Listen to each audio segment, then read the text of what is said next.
Tous les matins,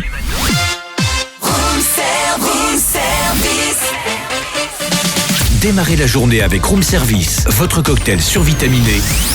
Servi par Cynthia et Charlie. Il est 9h20, nous partons du côté d'Autun, retrouver le maire de cette belle ville historique, Vincent Chauvet, bonjour. Bonjour monsieur le maire. Bonjour. Alors vous êtes en forme, comme toujours d'ailleurs, parce que c'est un maire énergique qui est toujours là, hop, avec pas mal d'opérations.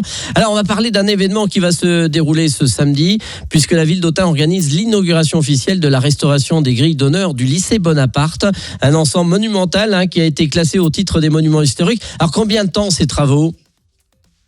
Les travaux, ils ont duré très longtemps et l'arrêt des travaux aussi, parce qu'on a dû retrouver avec la région Bourgogne-Franche-Comté des techniques finalement oubliées depuis la fin du XVIIIe siècle. C'est une grille qui a été créée quelques années avant l'arrivée de Napoléon et de ses frères à Autun, avec des techniques de fer forgé et de dorure en poil d'écureuil qui sont très très particulières. Des dorures en poil d'écureuil ?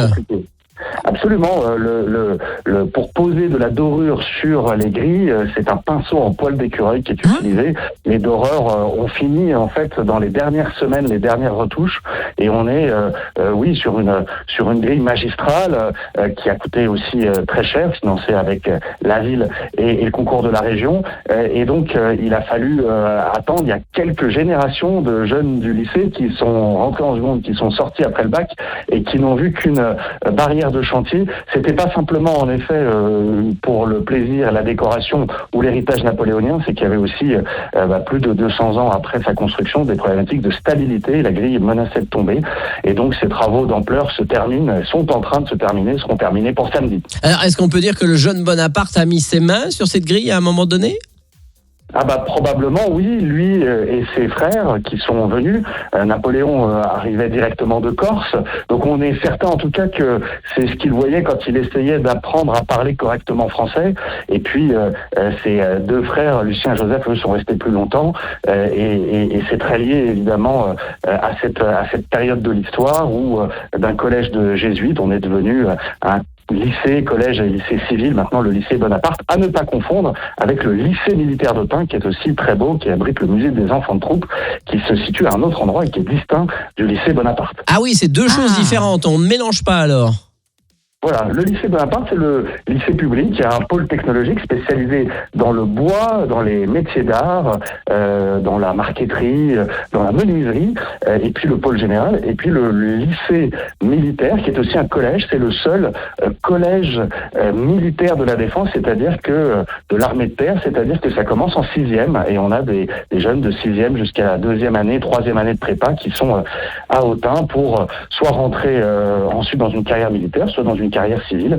Et ces deux lycées, plus le lycée privé, font évidemment la fierté et la spécificité de notre commune d'Autun. Ah oui, quand on est de la région, quand les parents sont pas contents, tu vas y aller à Autun au lycée militaire, pour certains. Ça m'a concerné à un moment, j'ai eu peur. Bien. Ça peut être aussi, ça peut être vu comme une punition, une menace, mais c'est aussi une voie d'excellence puisque on a effectivement des aviateurs, des généraux, des officiers supérieurs qui sont issus du rang et sortis d'Autun. Eh bien, et ensuite Bonaparte est passé directement à Auxonne ou il a fait un petit quelque part parti ailleurs à un moment donné ou pas? Alors il y a tout un débat pour savoir où s'est passée la fameuse tempête de boule de neige.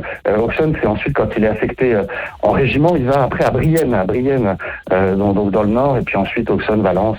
Et il y a tout un parcours de formation, mais sorti de Corse à peine 10 ans, grâce aux relations de son père, c'est à Autun qu'il arrive, et il y repassera aussi. Autun, c'est aussi la ville de Talleyrand, qui était évêque d'Autun, évidemment. Et puis Napoléon n'a jamais oublié Autun, puisqu'il est passé plusieurs fois, notamment pendant les 100 jours, avec une chambre qui lui était dédiée dans l'hôtel Saint-Louis et de la Poste.